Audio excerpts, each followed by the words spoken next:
Bueno, hoy vamos a dar comienzo a la unidad número 5 de psicopatología y neurofarmacología, en este caso sobre trastornos esquizofrénicos. Pero antes de hablar específicamente de los trastornos esquizofrénicos, vamos a situarlos dentro de la nosografía. Y recuerden que habíamos estado hablando de la nosografía según cómo la estructura o la organiza Henry Aid, la psiquiatría clásica. Entonces, en ese sentido, vamos a refrescar un poco ese contexto para que lo tengan presente. En primer lugar, decir que eh, Henry Aid agrupa las enfermedades mentales en agudas y crónicas. Recordemos rápidamente, las enfermedades mentales agudas presentan una desestructuración en el campo de la conciencia, eh, tienden una tendencia a la remisión espontánea y además, bueno, obviamente están acotadas en el tiempo. Las enfermedades mentales crónicas, por el contrario, además de la desestructuración del campo de la conciencia, presentan una desorganización del campo de la personalidad, se extienden en el tiempo y por supuesto no tienen la tendencia a la remisión espontánea, pues justamente esa desorganización afecta de forma permanente el sistema de la personalidad. Bueno, los trastornos esquizofrénicos, por supuesto, los encuadramos dentro de lo que son las enfermedades mentales crónicas. Pero bueno, en primer lugar, en función de los contenidos del programa, vamos a hacer justamente un diagnóstico diferencial con otras psicosis delirantes crónicas, que si bien no desarrollamos, como la paranoia y la parafrenia, digamos, las vamos a mencionar. Respecto a, en este encuadre, primer encuadre que hacemos respecto a las psicosis delirantes agudas, también tenemos que tener en cuenta que pueden ser psicosis confusionales o confuso oníricas y a ver, ¿qué cosas serían importantes que tengan en cuenta? Dentro de la psicosis, digamos, de los episodios, las psicosis confusionales, ya sean confuso oníricas o delirios agudos o el síndrome de Korsakoff, digamos que puede darse por intoxicación por el alcohol, los delirios agudos o las psicosis confusionales que pueden deberse a condiciones orgánicas, médicas, que pueden deberse a, digamos, estar provocadas por el consumo, inducidas por el consumo de sustancias. Es decir, hay todo un espectro de posibilidades de situaciones o circunstancias psicobiosociales que pueden configurar un cuadro agudo.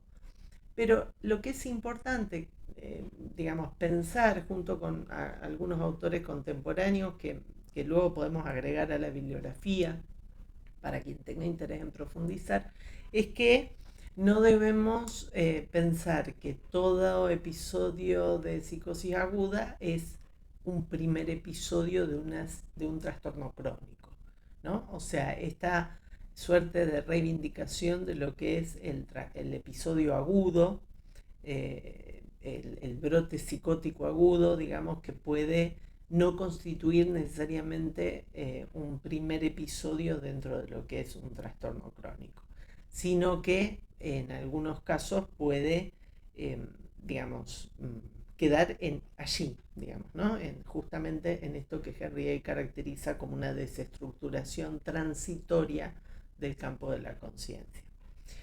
Pero bueno, volviendo a, ahora sí, digamos, dentro de las enfermedades mentales crónicas, a esta distinción entre lo que son las paranoias, digamos, las parafrenias y las formas delirantes o paranoides del trastorno esquizofrénico.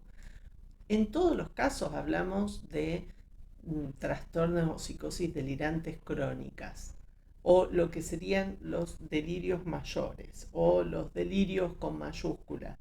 ¿Por qué delirios con mayúscula? Porque, digamos, son alteraciones en las que el delirio organiza la, digamos, la vida de la persona comienza de alguna forma a estar este, entretejida a partir o alrededor del delirio, pero con diferencias.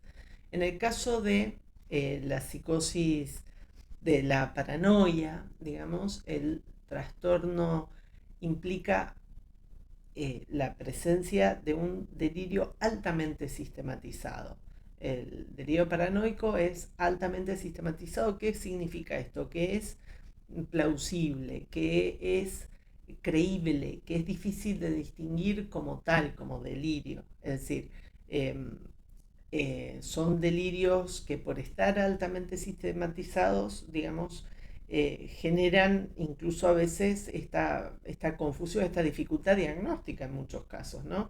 Y si bien la persona va, digamos, eh, añadiendo elementos a ese delirio troncal, digamos, que constituye la paranoia, no hay un deterioro en las otras esferas de la vida. ¿No? Ese delirio no afecta o no impacta en las otras esferas. Es decir, no hay una evolución deficitaria eh, que implique, digamos, un compromiso de la personalidad en otros aspectos más que en el punto de lo que se trata en relación al delirio. Eh, a diferencia de lo que ocurre en los trastornos esquizofrénicos, que en su versión de, digamos, la forma paranoide de la esquizofrenia, que es la forma en la que predomina el delirio, bueno, además de esto, existe el trastorno fundamental de los trastornos esquizofrénicos, que es la escisión del yo, la fragmentación de la personalidad, es decir, la ruptura de, el vínculo con la realidad de forma permanente, de forma sustancial, y de tal manera que la única forma, digamos, de mantener o de restituir desde las teorías psicodinámicas, digamos, ¿no? El vínculo con la realidad es a través del delirio autístico. Entonces, se constituye todo este hermetismo que ya vamos a describir propio del trastorno esquizofrénico, y que tiene un fondo de discordancia, digamos, que afecta e impacta directamente en todos los órdenes de la vida, cosa que no ocurre en la paranoia.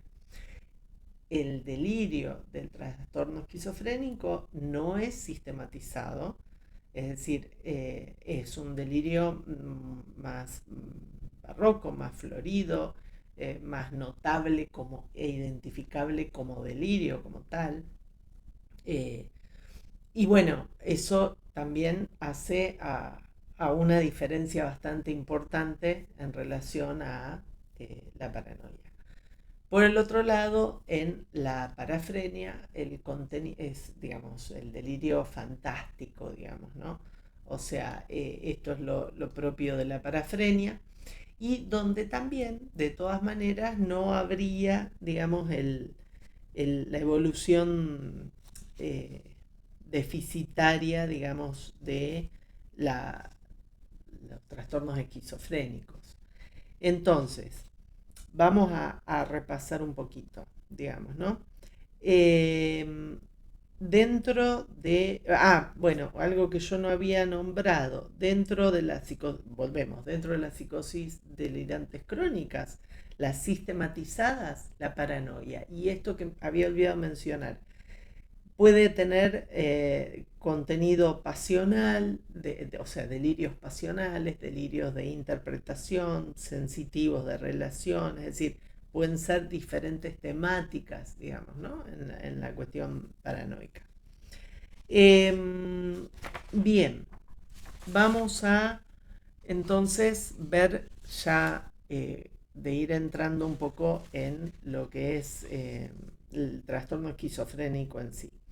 Eh, acá sí hablamos de un delirio paranoide en la forma típica, digamos que también puede tener distintos contenidos, y las distintas formas que ya vamos a ver, como son la hebefrenia, la hebefrenocatatonía, la esquizofrenia simple, eh, y bueno, las distintas nominaciones que actualmente tienen estas formas clásicas. Cuando digo la forma simple no quiere decir que sea menos grave, ¿eh? Simplemente que, bueno, es el nombre que se le dio desde la psiquiatría clásica y ya vamos a ir explicitándolo un poquito más. Bueno, esta primera cuestión era justamente para hacer la diferenciación entonces entre las psicosis delirantes crónicas, paranoia, parafrenia y forma paranoide de la esquizofrenia. Esas serían, digamos, dentro de los delirios mayores o de los delirios con mayúscula, las formas crónicas de la psicosis delirante, dentro de la cual vamos a entrar en lo que es la psicosis esquizofrénica, la esquizofrenia o, como se denomina actualmente, los trastornos esquizofrénicos. ¿Por qué hablamos de los trastornos esquizofrénicos? Justamente por la gran heterogeneidad, digamos, de manifestaciones de los cuadros, por lo cual actualmente se considera mejor hablar de los trastornos esquizofrénicos y no de la esquizofrenia como si fuese una entidad única. Es lo que anteriormente se le ha denominado como demencia precoz. ¿Por qué? Porque se encontraban alteraciones o manifestaciones que a veces eran propias de las demencias en personas muy jóvenes. Entonces, Bloyle fue el que después dijo, no, bueno, acuñemos un nombre más propicio, digamos, porque en realidad no es una demencia. En la demencia ustedes saben que es el deterioro, un deterioro cognitivo, digamos, lo que principalmente la caracteriza. Y acá, en el trastorno esquizofrénico, no se trata de un deterioro cognitivo, sino de una alteración del juicio, de falla la prueba de realidad, digamos, ¿no? O sea, esta ruptura con la realidad es lo principal, cosa que no es propia de las demencias. Por lo tanto, no es una demencia en personas jóvenes. El término demencia precoz deja de usarse y Bloiler acuña el término esquizofrenia. Esquizo es dividido, frenia, mente. Esquizofrenia en el sentido de mente dividida, lo cual no implica que sean personalidades múltiples. A veces vulgarmente se confunden los términos. En realidad, cuando habla de esa división, de esa decisión es con la realidad, digamos, no es una ruptura interna, el yo, digamos, se escinde, se disocia, y esa disociación o esa escisión se manifiesta de distintas maneras. Yo siempre pongo el ejemplo y digo, bueno, la persona no va a venir, así como en la depresión, la persona puede quejarse o manifestar explícitamente que se siente profundamente triste, y la tristeza es el trastorno fundamental de la depresión, como ya hemos visto. En este caso, la persona no va a venir a manifestar que últimamente tengo una escisión en el yo o estoy experimentando una fragmentación en mi personalidad. Es decir, la persona no lo va a expresar de esa manera, sino que tenemos que deducir esto de manifestaciones clínicas de la observación, de la escucha, y ahí lo que vemos es un fondo de discordancia que nos va a dar la pauta a través de la extravagancia, de la impenetrabilidad, es decir, de lo difícil que resulta acceder y hacer una comunicación eficaz, un ida y vuelta, digamos, porque la impenetrabilidad se constituye justamente por el hermetismo autístico, esa construcción del propio mundo, digamos, ¿no? Al cual es muy difícil acceder desde otros, por ejemplo, en el lenguaje, la esquizofasia, lo que caracterizada, entre otras cosas, por los neologismos, es decir, por palabras que, digamos, cuyo significado solo conoce o entiende la persona que las crea, esas nuevas palabras que no surgen de una convención social, digamos, ¿no? Entonces, que alejan la posibilidad de entendimiento, de comunicación. por más que la persona esté hablando y dirigiéndose a un otro, no hay una comunicación eficaz. Entonces, entre otras cosas, eso constituye ese hermetismo, digamos, esa impenetrabilidad.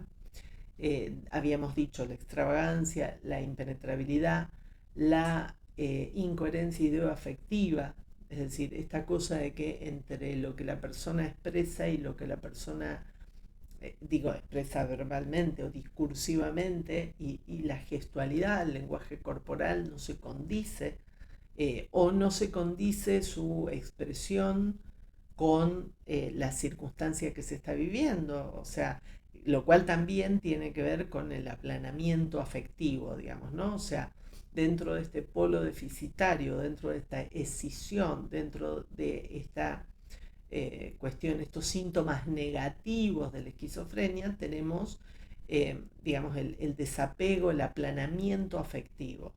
Entonces, en esta cuestión de la incoherencia ideoverbal, a veces lo que se percibe es ese desapego emocional, esta cuestión de la dificultad en los vínculos interpersonales que llega bueno, a manifestarse a veces en un desapego, en un aplanamiento afectivo demasiado llamativo. Es como que la persona está desconectada de lo que está ocurriendo, o sea que puede estar, no sé, ante una pérdida, una muerte y mostrarse lo que en apariencia puede parecer como insensible, pero es que en realidad está como con esa anestesia, ese aplanamiento afectivo, eso, lo cual dificulta, por supuesto, el mantenimiento de los vínculos afectivos.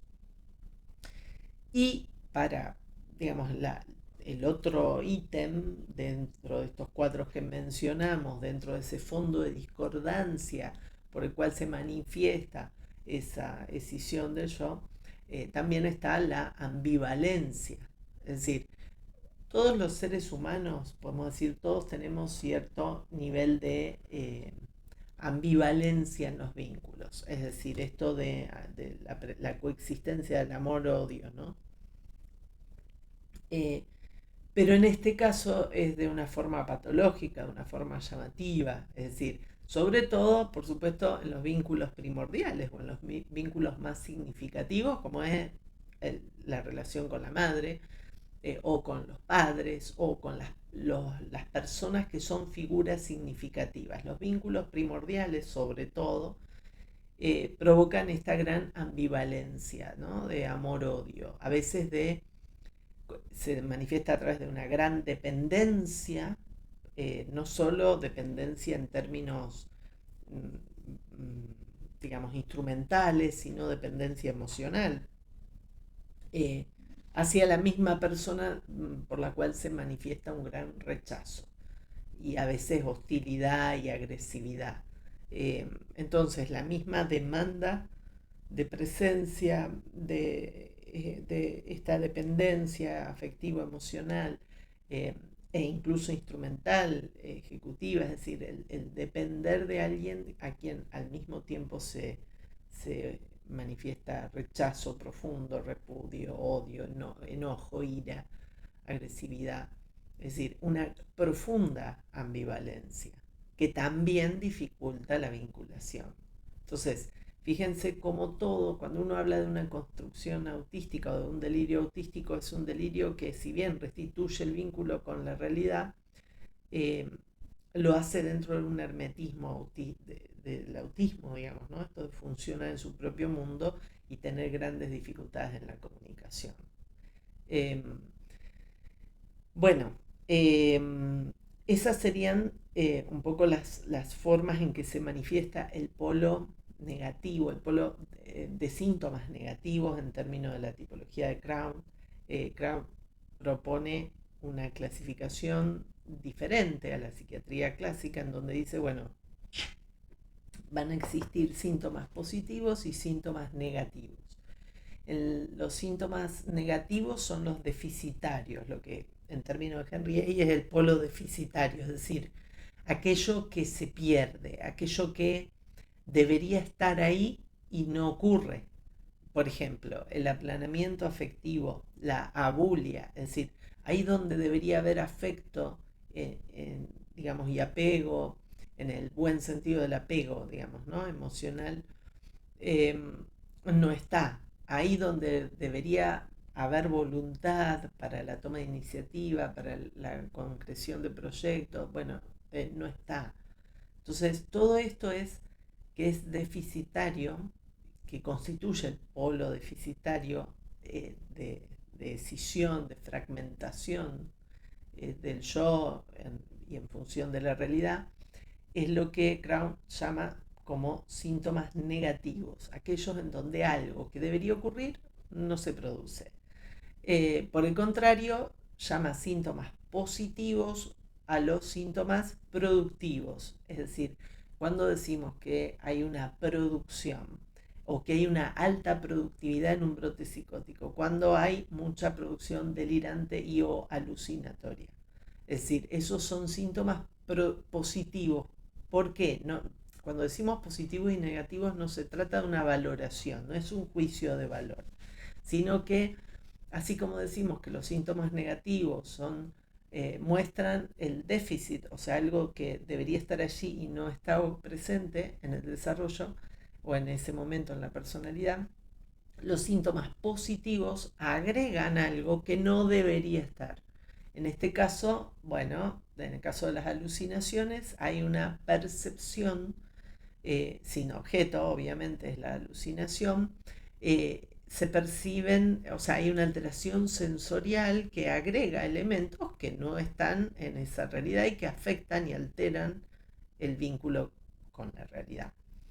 Eh, en el delirio también, digamos, es una alteración del pensamiento que agrega, digamos, cuestiones que no solo no facilitan, sino que rompen el vínculo con la realidad y con las otras personas, que es la forma de ser en el mundo, ¿no? Somos en el mundo a través de los vínculos en los que nos entretejemos socialmente y nos vamos vinculando. Cuando eso se rompe, esas ligazones se rompen, bueno, se fragmenta y ocurre ese derrumbe, digamos que la propia persona lo percibe como un sentimiento de extrañeza, de profunda extrañeza, esa sensación de no entender qué está pasando. Y lo cual lleva a la inefabilidad, es decir, el, los trastornos esquizofrénicos, la persona describe las vivencias como inefables, es decir, como